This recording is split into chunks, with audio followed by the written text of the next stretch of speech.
Breast reduction surgery. Actually, there is a 5 myth about the breast reduction surgery. First myth is the breast reduction surgery is purely cosmetic. Breast reduction surgery is not only for cosmetic improvement of the breast, but also it is clinically proven that surgery of the breast reduction surgery improve the physical symptom of neck pain, back pain, and shoulder pain. Not only the physical symptoms, it also improves the psychological impact of a woman of having large breasts. It greatly improves the quality of life of women who are having with a larger breast. Second myth ये होता है कि breast reduction surgery का जो scar होता है बहुत ज्यादा एक्सटेंसिव होता है, बहुत ज्यादा अनसाइटली होता है। एक्चुअली ये ब्रेस्ट रिडक्शन एक सर्जरी होती है, कोई भी सर्जरी बिना स्कारिंग के नहीं हो सकती है। तो बिना स्कारिंग के है ना ब्रेस्ट के वॉल्यूम कम कर सकते हैं, ना ही ब्रेस्ट को शेप दे सकते हैं, ना ही हम ब्रेस्ट को लिफ्ट कर सकते हैं। तो स्कार तो आएगा ही, लेकिन हम लोग ब्रेस्ट का स्कार ऐसी जगह देते हैं जो बहुत जल्दी आप अच्छे से उसको हाइड कर सकें। जैसे ब्रेस्ट के लिए का जो फोल्ड होता है, फोल्ड के एरिया में जब ब्रेस्ट का स्कार आएगा तो अपने आप में दिखेगा नहीं और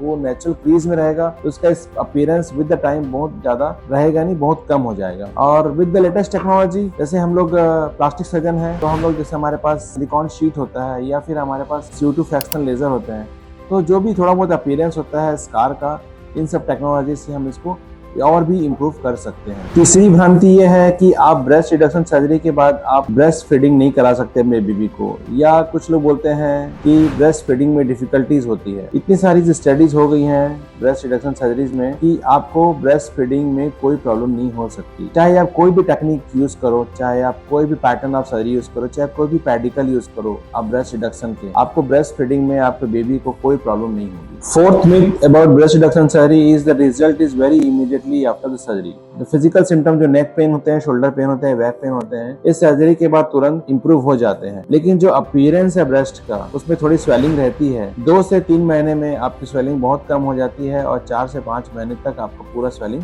सबसाइड हो जाता है। तो जो फाइनल रिजल्ट होता है ब्रेस्ट रिडक्शन सर्जरी का, आपको 4 से 5 महीने में मिल पाता है। फिफ्थ मिथ ये होता है कि ब्रेस्ट रिडक्शन सर्जरी एक सिंपल सर्जरी होती है। नहीं, ब्रेस्ट रिडक्शन सर्जरी एक रियल टाइम सर्जरी है। इस सर्जरी में आपको 4 से 5 घंटे लगते हैं, या कभी कभार 3 से 4 घंटे भी लगते हैं। इसमें रिकवरी में आपको 4 से 6 सप्ताह लगते हैं। पेशेंट को हम 1 से 2 दिन रुकते हैं। इस सर्जरी को हम एक्रेडिटेड हॉस्पिटल में करते हैं और एक जनरल एनेस्थीसिया में किया जाता है। ब्रेस्ट सर्जरी एक ऐसी सर्जरी है जिसमें हम अपने एक्सेस टिश्यू को, एक्सेस ब्रेस्ट को, एक्सेस स्किन को हम निकालते हैं, जो उसके कारण हमारे शरीर में सिम्टम आते हैं। साथ ही साथ उसको बायलैटरली दोनों तरफ सिमेट्रिकली, मतलब समानता के साथ एक राउंडेड शेप देते हैं, जो लटका हुआ शेप को राउंडेड शेप में कन्वर्ट करते हैं, निप्पल को नए पोजीशन में देते हैं। Thank you. That is all about breast reduction surgery.